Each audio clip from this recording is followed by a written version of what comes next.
What if I told you there's a little-known tax loophole buried deep inside one of Trump's biggest legislative wins that could let real estate investors legally pay almost nothing in taxes for years? Sounds wild, right? But it's true. It's called bonus depreciation, and thanks to the 2017 Tax Cuts and Jobs Act, also known as Trump's Big Beautiful Bill, real estate moguls and everyday investors alike got a massive gift. And now, as this benefit starts to phase out, the race is on to take advantage before it's gone. Let's break down what bonus depreciation is, how it works, and why this Trump-era policy might be one of the most powerful tools in the entire real estate playbook. To understand why Trump's bill was so beautiful for real estate investors, you need to understand bonus depreciation. Normally, when you buy a property, you can't just write off the cost all at once. You have to depreciate it slowly over time, usually 27.5 years for residential, 39 years for commercial. That means you take a small deduction each year. But bonus depreciation changed the game. Starting in 2017, the new rule allowed investors to immediately deduct 100% of certain property improvements, like furniture, equipment, appliances, and even components of the building itself, in the first year. This meant investors could wipe out their income taxes by showing big paper losses while still collecting rent checks every month. It was like a cheat code for building wealth. Here's the part that's not so surprising. Donald Trump didn't just sign this bill, he understood it intimately. As a lifelong real estate mogul, Trump knew how bonus depreciation could be used to supercharge real estate returns. And by signing the Tax Cuts and Jobs Act, he basically handed real estate investors one of the biggest tax gifts in decades. It's not just about reducing taxes, it's about creating velocity.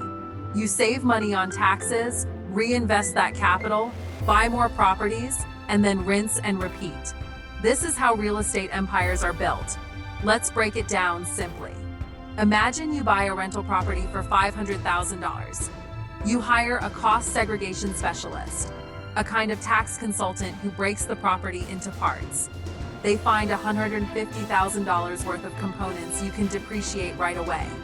That $150,000 becomes an immediate deduction on your taxes. If your real estate income was $150,000 for the year, you just legally brought your taxable income to zero.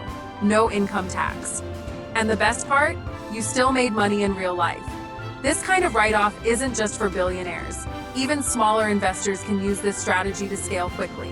But here's the catch. The clock is ticking. That 100% bonus depreciation rule started phasing out in 2023. In 2025, it's set to drop again, possibly down to 40% or even lower unless Congress renews it. So for real estate investors, time is running out to take full advantage. Some experts think Trump, if re-elected, might push to restore the 100% rule again. But nothing is guaranteed. This makes 2025 a critical year for tax planning, especially if you're investing in real estate or planning big renovations. Let's be real, this isn't a loophole for everyone. To really benefit from bonus depreciation, you need real estate ownership income to offset strategic tax planning. But if you've got even a small portfolio or you're thinking about entering real estate, this tax benefit can make a massive difference in your cash flow. Work with a CPA who understands real estate, ask about cost segregation, and make sure you're acting before this Trump-era perk fades away. So there you have it. Trump's Big Beautiful Bill gave real estate investors one of the greatest tools for building wealth, bonus depreciation. But like all good things, it's starting to fade. If you found this breakdown helpful and you want to keep learning about smart tax strategies, investing, and wealth-building tips, make sure to like this video and subscribe to Dividend Dreamer. We've got more real-world financial insights coming your way every week.